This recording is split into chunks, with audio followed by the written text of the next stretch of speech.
Margaret Davies before I got married. I was born in Merredin on the 3rd of December 1934 at the Merredin Hospital. My father had been in the army, so between 1934 and 1940, I don't really remember too much. I was just a kid growing up. But when Dad went off to the war, the Second World War, there was only Mum and I, and my mum worked very hard, and you don't realise until you grow up how much they did do. She ran the news agency that is now where IGA's main entrance is. There used to be a shop there. So, of course, after school, I would always have to go back to the shop, so I spent most of my days in the shop or playing along the street. I think I was a street kid. Of course, during school holidays, I was there all the time, which I got to know all the people that worked in the shops along the street. And my school days were spent at North Merredin. Mum used to go off to work early, and so I used to ride my bike down to the school from Hart Street. We had lots of happy times at school because it was during the war, and of course, being kids, we didn't know much about the war in those days. We were only young. But I can remember them having trenches that we used to have to do these drills every so often. If we had an air raid, we'd all have to go and hop in these trenches, which we thought was a great lot of fun, of course. And fortunately, we never had to use them properly. After the war, of course, when they'd finished, they filled in all those trenches, and that part of the oval was then left for the school kids.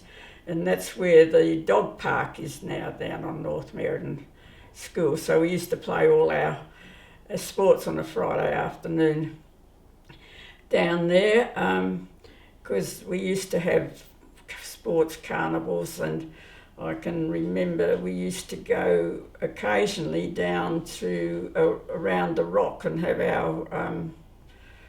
our relay races and things if we didn't have them on the school oval. I can remember going and having all these races around when I played golf, it was number 16, but I don't know what number it is now because they've changed the golf course, of course. I can remember we had a visit at one stage from the Duke of Gloucester. He came there, and of course we were all marched over to the oval, and of course we were all hoping that we would get a holiday, which he said we could have a holiday, so we all thought that was a great job that he'd come to visit us. When I had finished school at North Merredin in year 9, in year 9, which was a junior year, and I went down to Perth College for 18 months, but I didn't like it down there. I was so very homesick, because I think most of my time I spent with my mum when I was younger. I can remember lots of times when Dad was away at the war, every Friday night, whether Mum had been in the shop all day, we'd always go to the pictures on a Friday night. And she'd take me along in an old pram because we lived up in Hart Street, and she'd wheel me home after the pictures, after she'd worked all day. On weekends, Sunday mornings, she always got up early, and she opened up the shop till 10 o'clock to sell the Sunday papers. And she had boys doing the deliveries. She had young schoolboys doing the deliveries for her, but she used to do a delivery around the shop areas. and then come back and open up the shop till 10 o'clock. She'd go home then and have to do the washing and all for the rest of the week.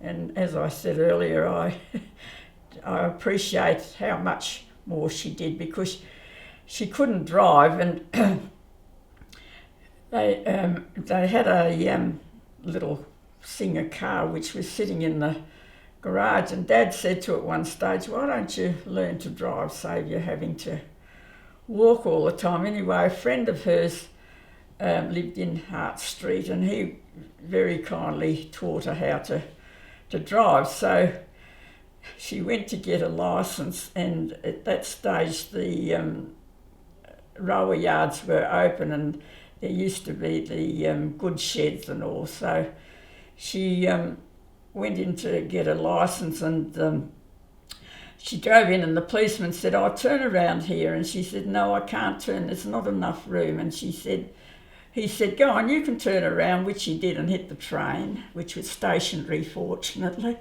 So, of course, she got back and got a licence, but she never drove again after that. Then, as I was telling you earlier, Julie, we used to have our school photos taken, and every year we'd have them. And, of course, in those days we didn't have uniforms, we just had ordinary clothes, and I used to be one of these that'd stand on my hands and do handstands and all. And I wasn't the only one, of course, that was part of life in those days, just making your own entertainment at school. And this particular day I had my photo taken, and I wish I still had it today, because it was absolutely terrible photo. And this headmaster said to me, and he was quite an ugly sort of person, and he said to me, "Oh, I'm so glad somebody's as ugly as I am." And of course, I wasn't very impressed with that, and I went home crying to my mum, and she said, "Oh, don't worry about him." Anyway, as I said earlier, I went to Perth College for 18 months, but I didn't enjoy it down there. I stayed with my brother and sister-in-law in Mount Lawley, so I wasn't a boarder there. Then after that, Mum and Dad had this lass that, I had 3 brothers, and they'd all been away well, I had 4 brothers, but one of them died when he was only 9 months old, and I didn't get to ever know him. But I had 3 brothers, and of course Mum had the 3 of them overseas during the war, which was pretty traumatic, I think, for a person that had got 3 boys, and 2 of them were in England, and they were in the Air Force. And my younger brother Merv, he was a gunner in the Air Force, and he came home, and he was 21, and he got to work on the railways, and unfortunately they were doing some shunting, and he got his foot caught in the lines, and he got killed, he got run over. Anyway, that was pretty traumatic for the family. I was only 11 at the time, because I was quite a few years younger than the boys. So then when Merv had met this lass over in England, and they were going to become engaged.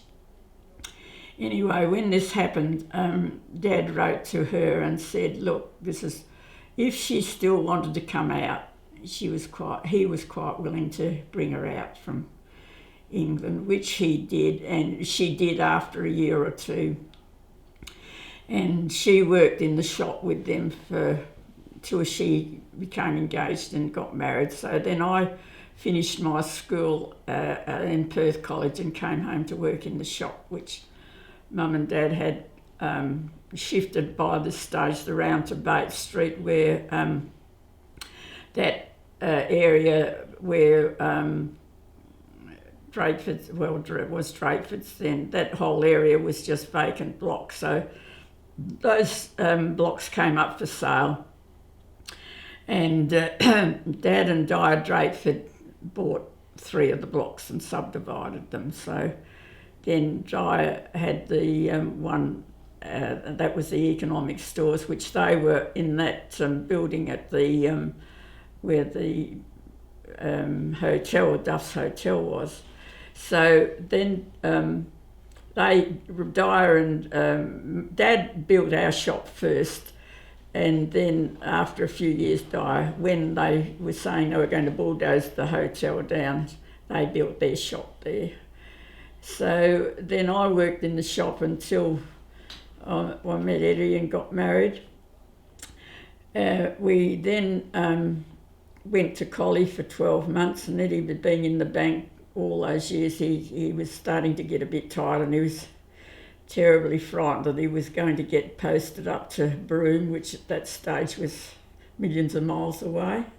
And we had 12 months in Collie, and he had really had enough of the bank, so he decided, he said, well, you know, he was rather interested in taking over the business. So Mum and Dad were ready to retire anyway. They were getting on in years, and it was getting a bit much for them, although they did have good staff, but it was just getting too much. So we decided to come back to Merredin, and which there we have lived. We built a house up in Cunningham Street, and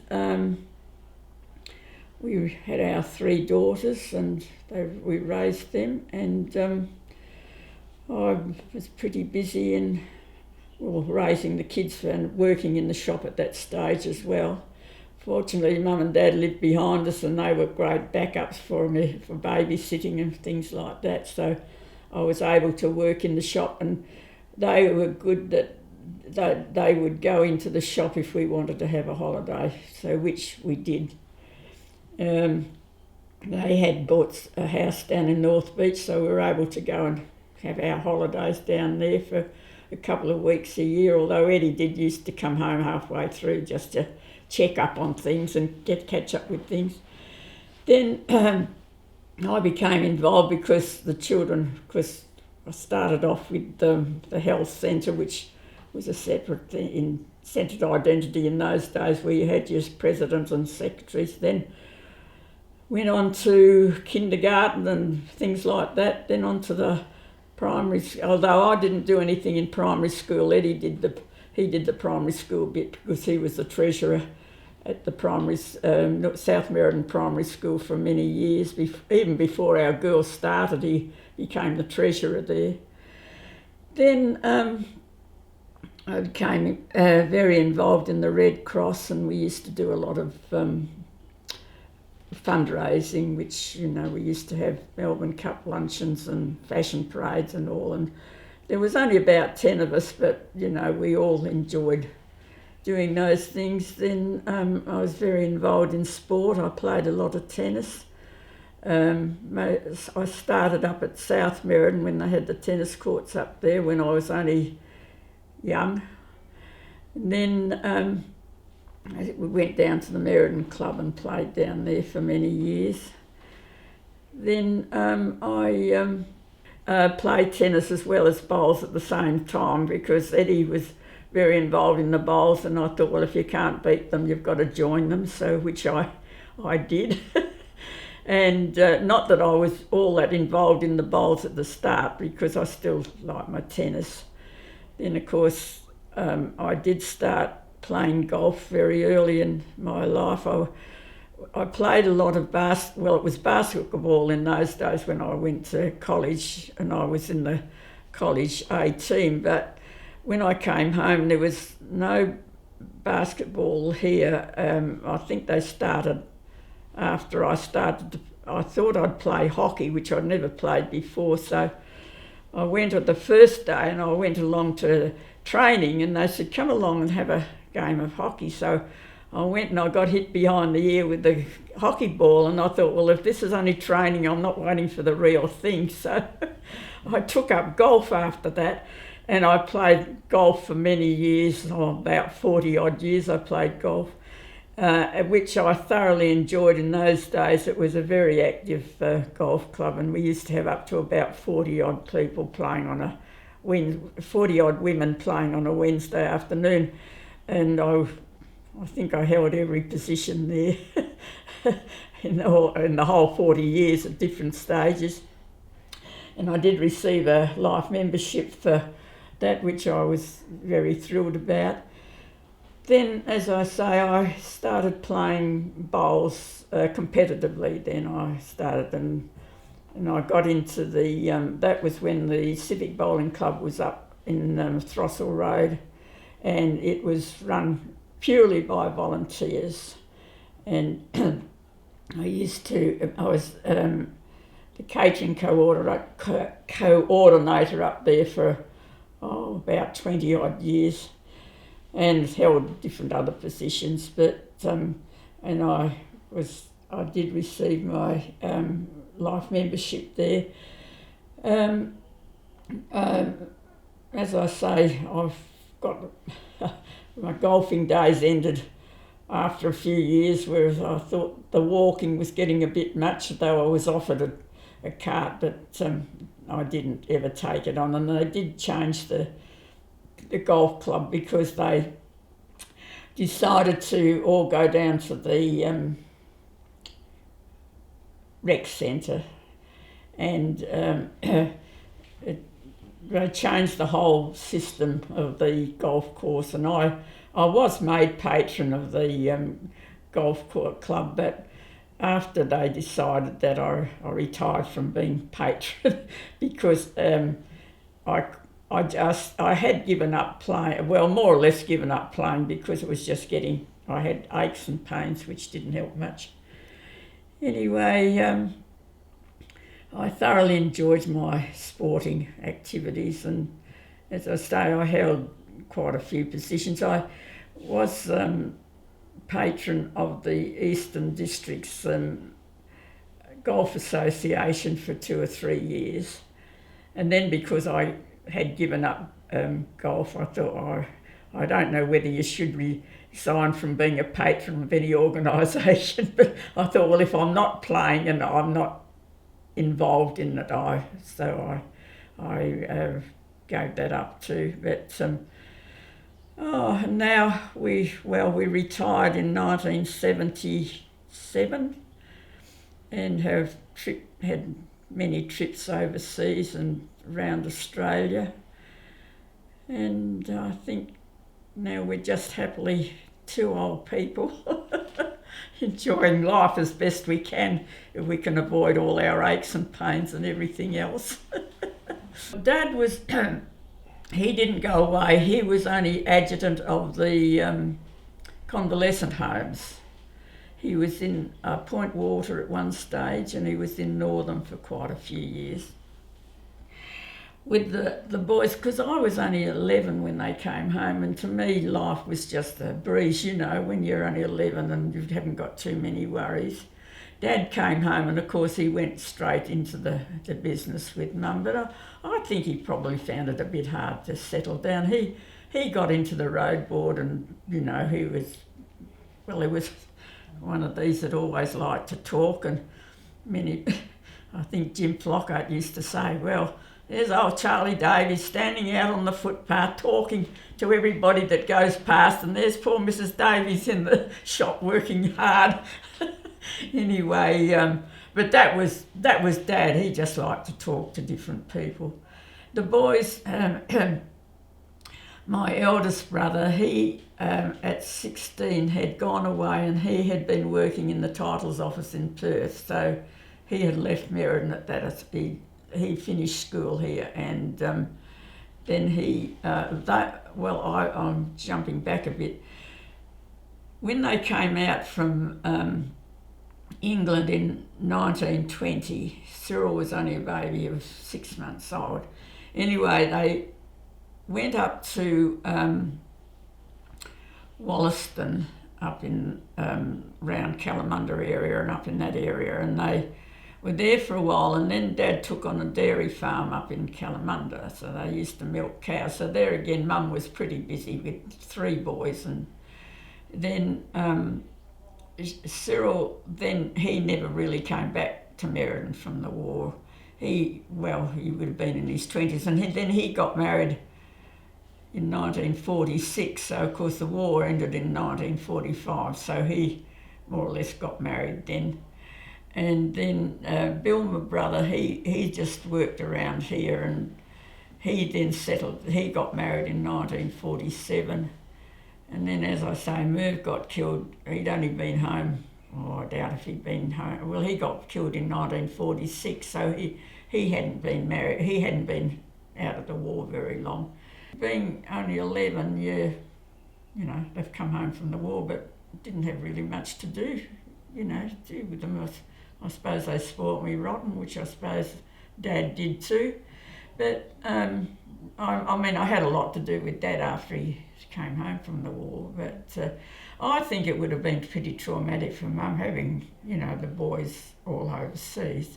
Bill was up in New Guinea in the Air Force, and the other two were over in England fighting, Well, I don't know. I just think we like being involved with other people, and I just think that if you're going to do anything, you might as well get in there and do it properly, because then you know how things work.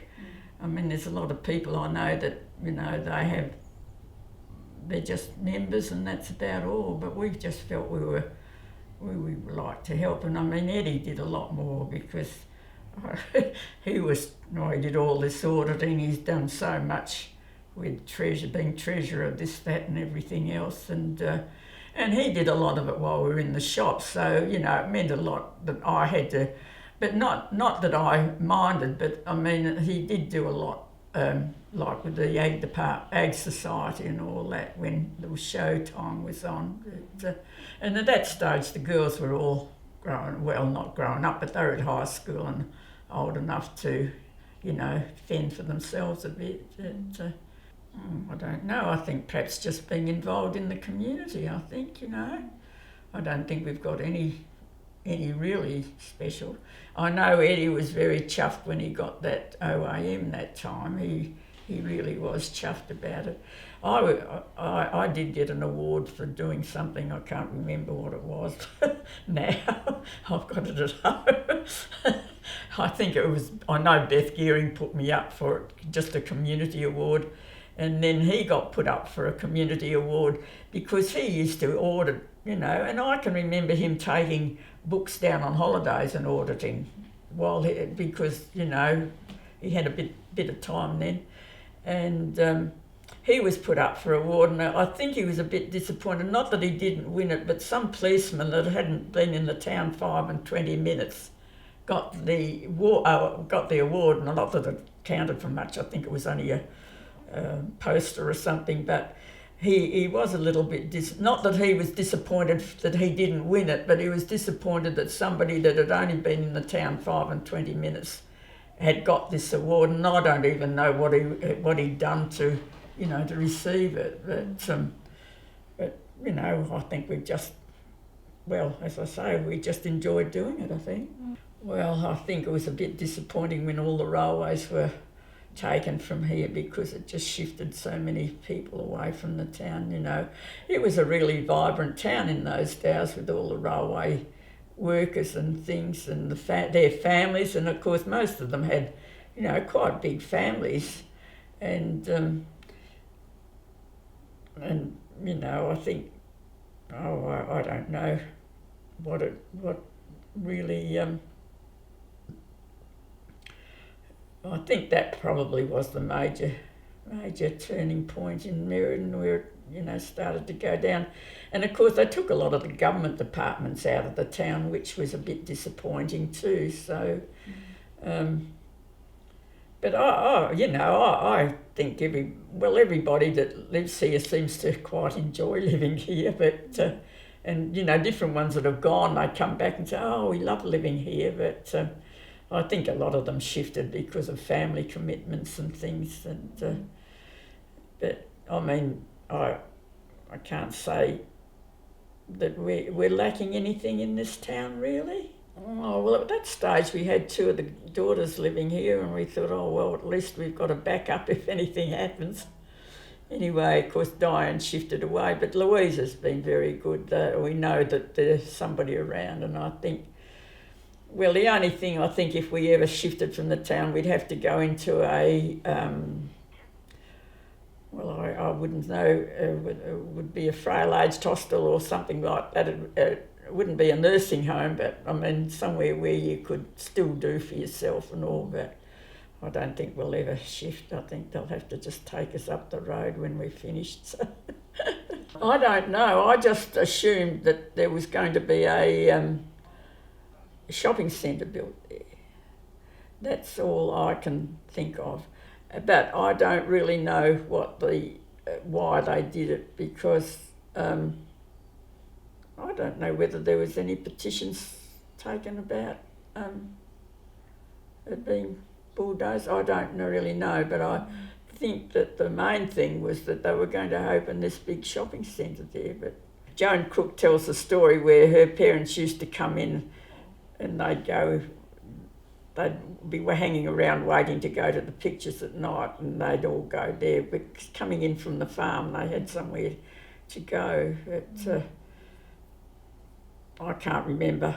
I don't think I was a drinker in those days. I don't know. Yeah, well, I was talking to Chloe and she was saying something about there was talk about the Meckering earthquake, whether it did damage, but then if it had done damage there, it would have done damage to the other commercial hotel too, I would have thought. Oh. I don't know why they pulled that down. No. Because they built all those other halls down at the rec ground. I think that was the main reason. But that old town hall, they had a lot of dances and, you know, repertory shows and all there, which is it had to have a lot of things done to it, but no, I don't know. Well, I suppose like all things, they get bulldozed if they.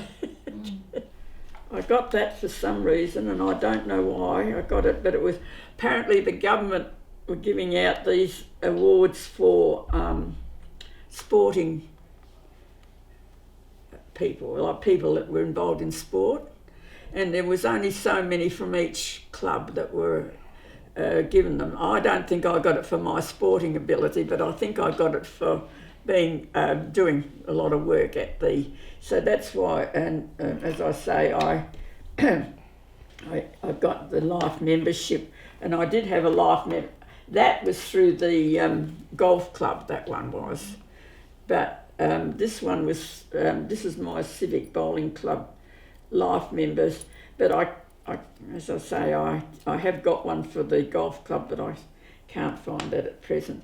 And these are just medals I've got from the Red Cross for so many years of service, which I am still a member, but not an active member. I was just still still pay my membership every year, and that's just my badge for being the champion bowler one year. So that was one. That was a big surprise to everybody. But anyway. That's, you know, that Red Cross one, and I think I joined in about 19, how old's Louise? I think I was about 1968, I think I joined the Red Cross. And after so many years you get these badges. But unfortunately the poor old Red Cross they were getting a bit greedy and wanting to give them more money all the time. What upset us most was, well, I used to organise the door knock every year, and we had all our members and even non-members that were willing to do a couple of blocks, and we used to raise about $3,000, which was quite a lot of money in those days. Anyway, for some unknown reason, somebody got a phone call from, I think, the Brisbane Red Cross, asking them if they would do a door knock for them. And they were one of the members, which was, they pricked their ears up and wanted to know what it was all about. Anyway, she contacted me and said, "Oh, do you know anything about this?" I said, "No, I haven't heard anything." So I rang them, the head office in Perth, and they said, "Oh, yes, we're taking it out of the hands of the clubs now. We're going to give it to these people to organise it." Well, after about 12 months, it all just fizzled because nobody was prepared to do it, you know, when it was all coming from Brisbane, so we said no. Well, you know, we were all a bit disappointed at the way it was done. Instead of writing a letter to the branch and saying, well, this is what we intend doing, instead of the people from Brisbane ringing us up and telling us that what they did. So we gave it away then, and then, you know, we were all getting older, and we, you know, thought, oh well, we'll just give up. They were wanting more and more money from us all the time, so we said no, and we put a lot of work into that. You know, those Melbourne Cup luncheons and fashion parades and things, and as I say, there was only about 10 or 12 of us that really worked, you know, hard. And but anyway, that's life, and I suppose that's what happens these days.